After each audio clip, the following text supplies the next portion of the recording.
สบายดีทุกคนพบเจอกับสลอซวงบ่ายๆเนาะตอนนี้กะบ่ายโมง29 นาทีจะบ่ายโมงครึ่งแล้วเนาะกะเข้าเมื่อบ้านพากันอาบน้ำแล้วกะออกมาต้มหน่อไม้สุดท้ายแล้วกะบ่มุม เตาดินเบ้ากุ้งนี่ปาดไฟแหงคักทุกคนเบิ่งได้การต้มหน่อไม้ตอนนี้สลอก็เอายอดมันต้น มาลวกนำอันนี้คือหน่อไม้นะเอาให้เบิ่งพุ่นนะปาดโถ หม้อเดือดบุบอันนี้ก็กินได้เด้อนี่สิลวกกินกับเจียวไปกินโดนแล้วปกไว้แล้วก็สลักก็เอามาเผาเอาหน้ำไม้มาเผานำเนาะเพราะว่าสลัดสุ่มเมื่อวานนี้มันไหม้แต่ว่ากะไหม้บ่หมดเนาะก็เลยมาสุ่มอีกมื้อนี้ต้องเบิดแท้พุ่นนะปาดได้แล้วอันนี้เพิ่งเอาโลดคักแน่หน้ำไม้เผาดำคือลือแบบนี้จังบ่เปลืองท่านบ่เปลืองฟืน ฟืนธรรมชาติโอ้ฮ้อนอันสุกแล้วก็สุกอันที่ใส่ไม้ก็ใส่ไม้เนาะพี่น้องหั่นล่ะเพราะว่ามันเผาพร้อมกันบ่ได้เอาออกโหลดซุ่มนี่ได้แล้วนี่น้อยใหญ่ๆนี่ก็ต้องสุ่มใส่อีกคือเก่านี่สุ่มนี่หากะเอามาใส่ใหม่บ่ได้ที ใจเย็นๆค่อยพอค่อยไปนะเดี๋ยวจีสุ่มใส่ไหมเนาะนี่เอาสุ่มที่สุกแล้วก็เอามาไว้อยู่นี่น้ำมูนั่นนะ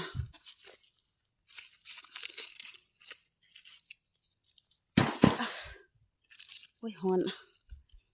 มืออันสั้นๆอันสั้นๆกะเพราอันนี้นอนนางดินเด่นนี่งามตัวนี้พระเอกของมือนี่แหละแต่ว่าสเราเผาเนาะเพราะว่าต้มหลายแล้วเต็มหม้อแล้วนี่อีกฝุ่นกองฝุ่นกะพอทานได้ไม่เบิดคือกันก็สิได้จับใส่ขันสิซุ่มเทื่อเดียวมันกะบ่ไหม้แม่ทุกคนมันมีขี้ดินเพราะว่าเอาไว้โดนปวกมันขึ้นเนาะ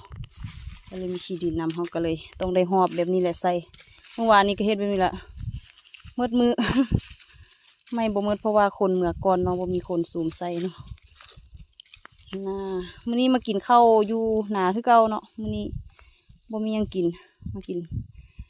ได้ปลากระป๋องบ่ได้ปลากระป๋องกับซุปเห็ดกระด้างว่าซั่นเนาะปลาเถอะหุ่นเบากุ้งเมื่อยคักเมื่อยแน่นอนอยู่เปพุ่นละพุ่นน่ะเอาช่วงบ่าย2บ่าย3นี่ละจะพากันมื้อนี้เฮ็ดอีหลีแล้วมื้อนี้ว่าสิเสียหญ้าอันคันเทนาสับหญ้าต้นใหญ่ๆเนาะออกเพราะว่ามันหก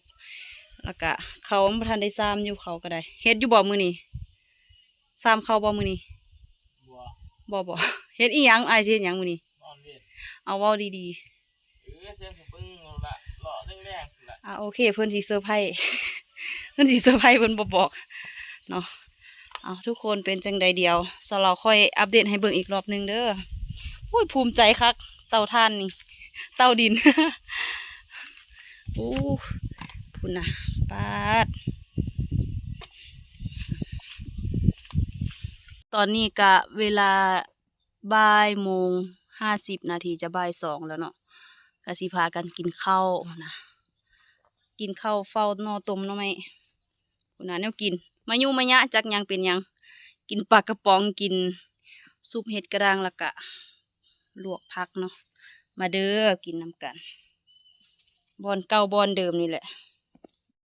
ทุกคนตอนนี้กะเวลาบ่าย3:05 นาทีเนาะได้เวลาอันควรแล้ว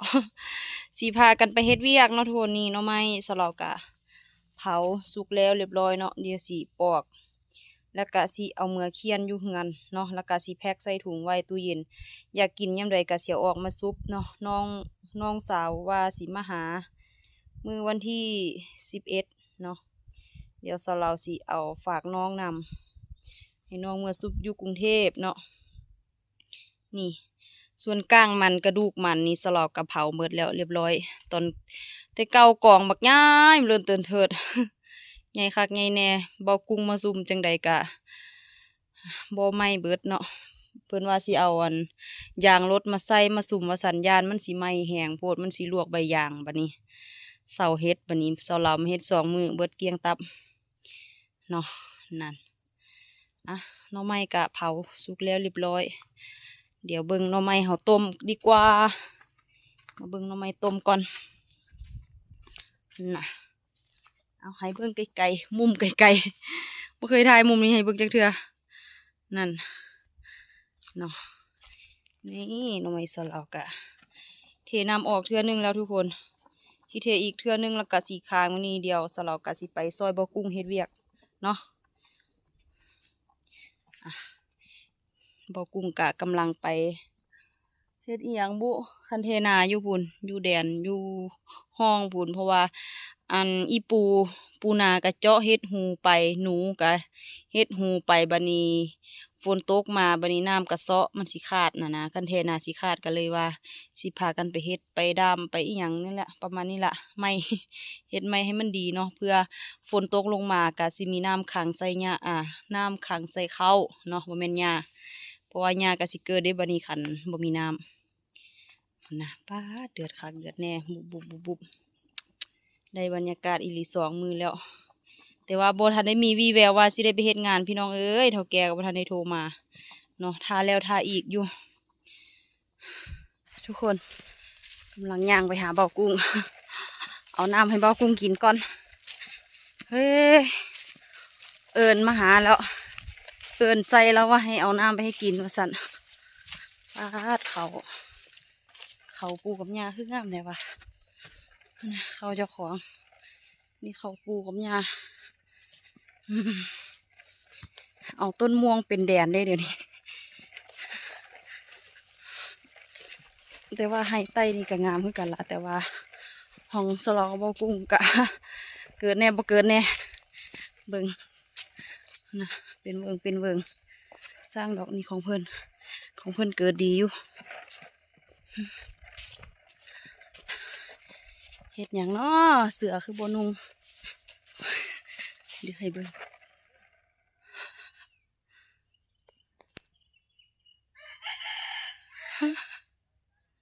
บ่มีลมแล้วมื้อนี้ลมบ่มีทุกคนมื้อสิเฮ็ดเวียกปัดบ่มีลมเมื่อวานนี้ลมดีปูก็ตัดคันเทนาตัดหญ้าคันเทนาแล้วก็จงหญ้าตัวนี้ไว้บ่ได้ยินหญ้างามบ่สั่นโอ้ยยามบ่เลี้ยงควาย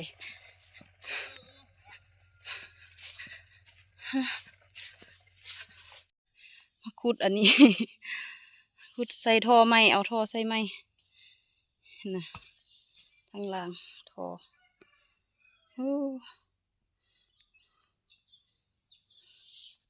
มันบ่เฮ็ดไม้นี่ฝนตกมามันนี่โอ้ยนะห้องบักเลิกฝนตกมานี่ไปเบิดเลยมันบ่เฮ็ดไม้เพราะว่ามันเคยขาดเทื่อนึงอยู่นี่สเราเคยเฮ็ดคลิปให้เบิ่งอยู่ตอนนั้นเอิ้นกันมาซอยกันอยู่นี่อยู่กอไผ่นี่ล่ะลืมเอามีดมาเดี๋ยวย่างไปเอามีดก่อนสัวสิหามท่อออกมาได้ เหงื่อแตกเหงื่อแตนปาดเป็น10 ปีเราบ่จักบ่ได้เฮ็ดเวียกน่ะต้องแต่งดีๆติแต่งให้มันเสมอเบิ่งทางข้างเขาเอิ้นอีหยังก่อนฮะท่อโหงว่าซั่นหั่นล่ะต้องได้เอาออกแล้วก็เฮ็ดใหม่แล้วก็วางท่อใหม่ไหลข้างท่อแม่นน้ำมันไหลออกข้างท่อเพราะว่าหูปูนาแล้วก็หูหนูทั้งหนูทั้งปูโอ้ยเฮ็ดดาบเฮ็ดเวรมีแต่มาเฮ็ดหูใส่คือบ่ถมให้คือเก่าเนี่ยคนเฮ็ดก็เมื่อย ตาลายเราบ่กุ้งบ่กล้าถ่ายเบิ่งเราบ่นุ่งเสื้อพรแดดโอ้ยลมก็บ่มีเฮ็ดคืออยู่ ยังสิถมอีกเด้นี่ส่วนสิถมอีกหาเงินมารับจ้างเขาสิบ่ดีกว่า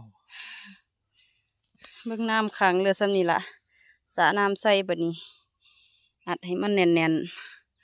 ฝนตกมามันจังบ่หัว สิได้กินน้ำ เนาะแม่นฮ้ายตอนนี้ก็บ่าย3:39 นาที โอ้ยลูกใส่เลิกเรียนแล้วบ่น้อเดี๋ยวโทรหาก่อน เบิ่งคนงานไหม เบิ่งผลงานดู มือละ300มีคนจ้างบ่ กำลังถมท่อทุกคน พากันหามท่อเข้าไป ถมใหม่เฮ็ดใหม่โอ้ยโอ้ งานหมอ โอ้โอ้ ในวันโอ้เฮ็ดเป็นอยู่ตัวนี้โยนไปพุ่นไกลๆพุ่นนำ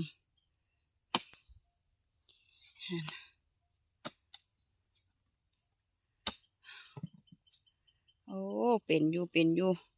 250มีคนจ้างอยู่ดอก นั่น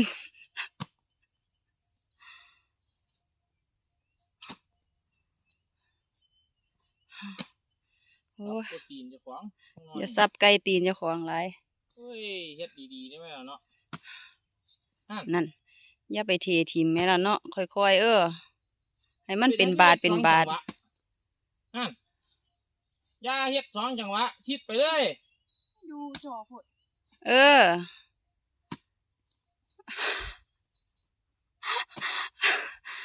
มันบ่ถึงคุณอ่ะทุกคน ตอนนี้ก็เฮ็ดเสร็จแล้วเรียบร้อยในเวลา4:57 นาทีปาดเกือบ5 โมงเนาะแล้วเสร็จ เกือบหายใจป่าเลยนะ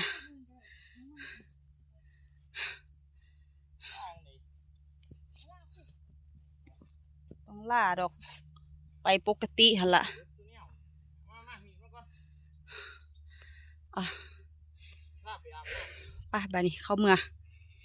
เอาอันนั้นนี่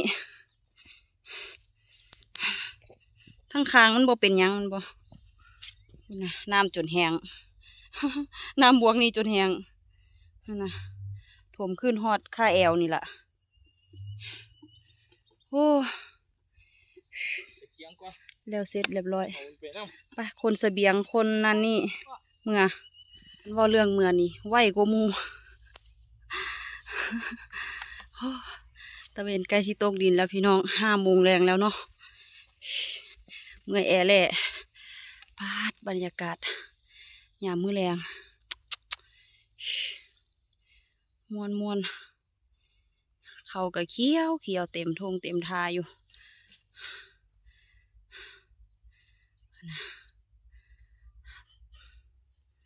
ไปเมื่อนี่ได้เวียก2 งานแล้วทั้งได้ทั้งแนวกิน ได้ทั้งผลงาน ตกมาโลดฝนบัดนี้สิได้ขังน้ำใส่หญ้าใส่เขา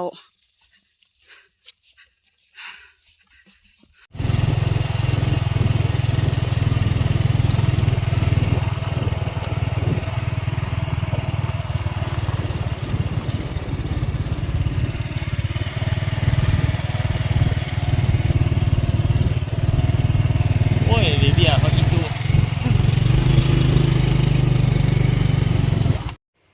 ทุกคนตอนนี้กะมาหอดเหือนแล้วเรียบร้อยมาหอดเหือนตั้งแต่5 โมงพุ่นละ